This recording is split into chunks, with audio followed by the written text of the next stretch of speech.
The Secret Diary of Cameron Baum. Thursday. Get the gate, would you? I step out of the pickup truck, the heels of my boots crunching the loose, uneven surface. The gate John is referring to is a simple 3-bar model made from a galvanized metal that gleams dully in the low winter sun. It's secured to a post with a strong steel padlock that looks recent, the sort that effectively deters intruders. I snap the hasp like a stale biscotti. John drives through and carries on without waiting for me.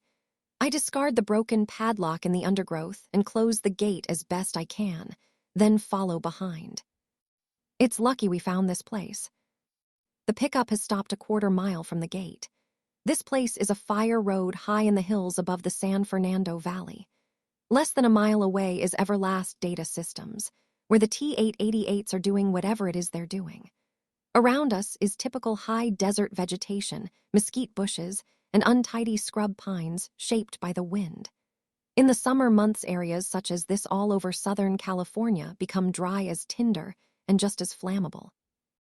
This road, really more of a gouged track several yards wide, allows the fire crews access to tackle the flash fires that regularly threaten the valuable real estate in the valley below. John opens his laptop computer and places it on the passenger dash. I lift the tarpaulin from the flatbed to reveal the original drone, the prototype that carried Snowy round the yard. Now, instead of a small yappy dog, it's fitted with an HD video camera. The plan is to keep EDS under surveillance during daylight hours before launching an airborne assault with the full-size drones after dark. How do I use the zoom? Press the plus and minus keys. Got it. Okay, let's get her in the air. Her. I meant it. Geez, I'm starting to sound like Lieberman. I launch the drone, its tiny rotors buzzing like an invisible swarm of bees as it ascends. Take it up to 100 feet. 100 feet. John peers upwards. I can see it, another 100. 200 feet. Still see it, go for 3. An altimeter in my HUD ticks upwards.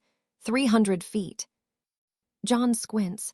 Can't see it, good, that's the ceiling base, don't let it go any lower than that. Shall I begin? Yeah, how long will the battery last? 1 hour. The camera is lighter than Snowy, and I have improved the power consumption. How many spare batteries did we bring? 6. John checks his watch. It's 8 o'clock, so our shift should be done by 2. Then Jan and Lieberman can take over.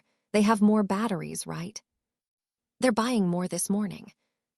The drone disappears over the hills to our west. We watch its progress on the laptop screen. Good picture. Too bad we didn't spring for the 4K model. It was heavier, and your mother was reluctant to pay the asking price.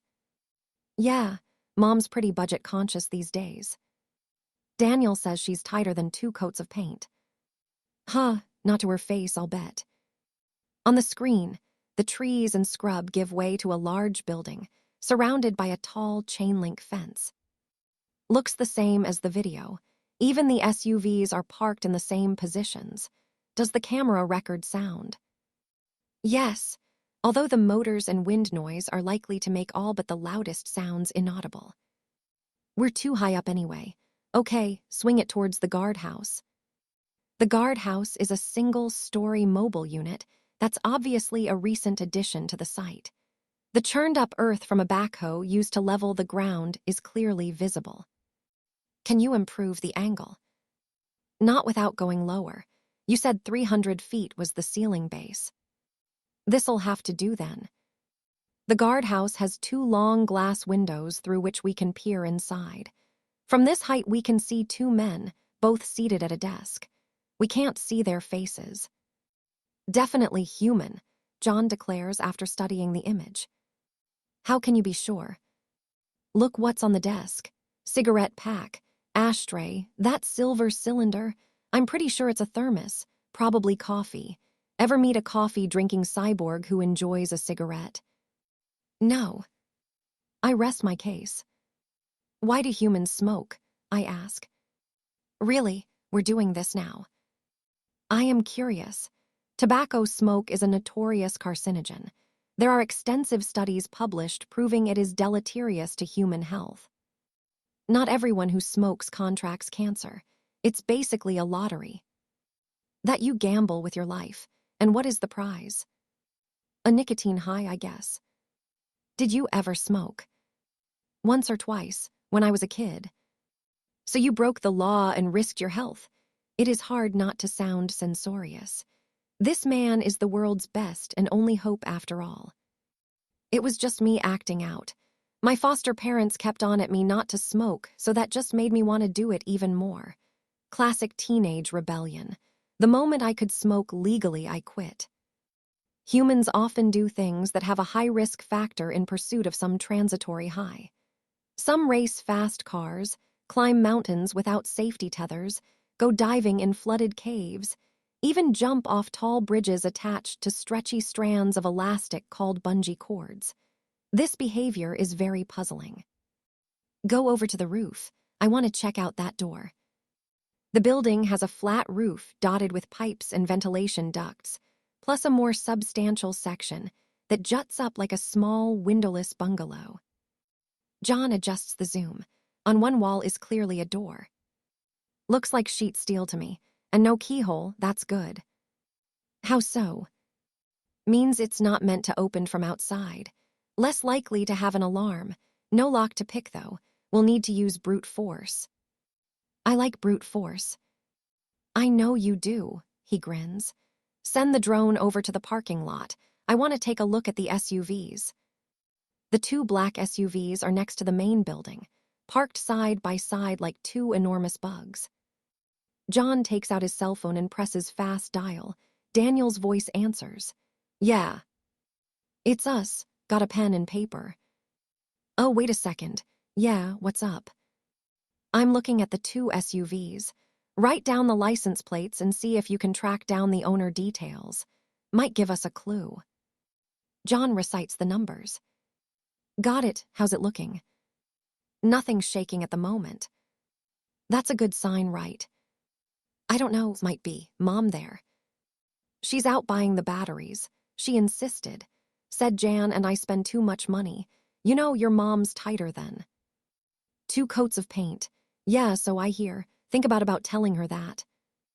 Are you crazy? Not a chance. And don't you say a word because I'll deny it. John chuckles at the obvious panic in Daniel's voice.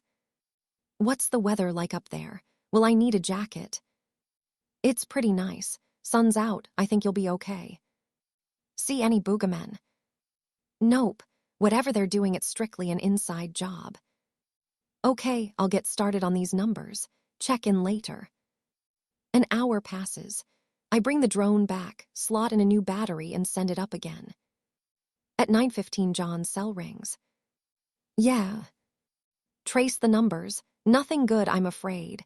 Both SUVs are company leasers, a firm in Encino. I checked their website, seems legit. How long's the lease contract? 1 year. Is that the minimum period? Actually, no. The minimum's 6 months. Think it means anything.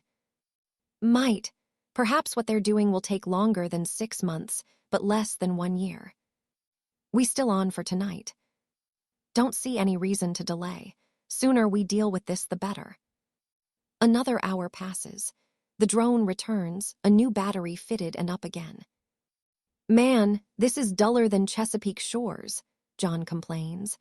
We've been sat in the pickup truck watching the laptop screen for 3.5 hours. You don't like Chesapeake Shores? This is a TV show on the Hallmark Channel.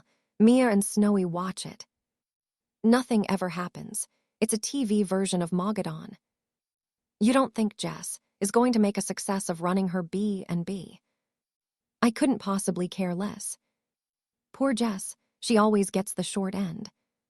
Sudden movement on the laptop screen. A red sports car has turned off the highway and is driving down the access road. John sits up, suddenly alert. That's a Mayada, and a woman's driving. Shit, look at the gate. The gate is opening. By the time the Mayada reaches it, there's a gap wide enough for her drive through without stopping. The guards must know her. Either that or they're completely useless at their jobs. The Mayada pulls up beside the SUVs. The driver and sole occupant gets out. She's female, blonde hair worn in a ponytail, wearing a white blouse and dark pencil skirt with matching dark shoes that makes her look like secretary. A door in the building opens, and a T-888 steps out. The two converse, human and machine. Neither seems perturbed by the other. She can't possibly know what she's dealing with. We can be very convincing humans. What are they saying? Can you lip read? The angle's poor. I think she said something about a delivery. Abruptly, they turn and step back inside the building. The door closes, blocking our view. Man, talk about playing with fire. C didn't seem in any immediate danger, I point out. If fact, she seemed to be the one giving the orders. Yeah, I kinda picked that up too. Weird, go back to the Mayada. I do so. John takes out his cell and calls the safe house. Hello, Sarah Connor, presumably back from her shopping trip. I hope she didn't buy Snowy the cheap generic doggy chow. It does terrible things to his bowels. We just had a visitor. Pretty blonde girl driving a red Mayada. Just breezed right in like she owned the place. Did they harm her? Nope, seemed pretty calm about it. I've got the Mayada plate. Grab a pen. Okay, go ahead. John recites the number. See if you can find out who she is. Get Lieberman to help you. I can use a computer. Not as well as he can. Do you want backup? I can be there in 30 minutes if I take the Harley. No, stay put. We've no indication she's being harmed. John, she's in the company of 2 Terminators. If the situation changes, I'll call you. Out. We sit in silence. Then I say, you think she is pretty. What? You described her as a pretty blonde girl. How would you describe her? A fair-haired female with little or no sexual attractiveness, who is probably almost certainly gay anyway. Okay, then. Blondes have more fun, not on my watch. Time passes. John has me fly the drone round the building in a continuous loop, seeking any indication of what might be transpiring inside. There's nothing. The building has very few windows, and those it does have the shutters are securely drawn. 30 minutes after the Mayada's arrival, we have another visitor. A long, 18-wheel trailer truck carefully negotiates the highway turnoff and moves slowly along the access road. John leans forward intently. This could be the delivery the girl mentioned. If so, the guards clearly haven't been informed. The gate stays closed, forcing the truck to downshift and stop, smoke belching from its twin chimneys. This is seriously not good news for the environment. Hello, one atmosphere, people. The driver climbs down from his cab, holding up what appears to be a piece of paper, a delivery manifest possibly. One guard examines it, then motions to his companion.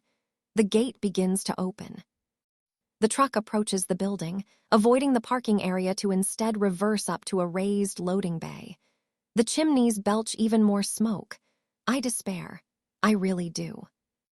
The driver gets out and walks to the end of the truck. He releases the locking mechanism at the base of the rear doors, then climbs a short ladder attached to the side of the trailer in order to release the locks at the top of the doors. This must be one big delivery. Definitely not Amazon Prime. Can you imagine the packing peanuts? The doors swing open. I maneuver the drone so we get a clear view of what's inside. Crates. Large wooden crates. How we doing for battery? John asks. 20% remaining. Enough for 15 minutes. The blonde girl emerges from the building and walks over, hair swinging behind her like a little yellow tail. That look is so dated. The truck driver waves a greeting that she doesn't respond to. What a bitch. She's not pleased about something. No, she points at the cab. The driver shakes his head. She points again, insistent.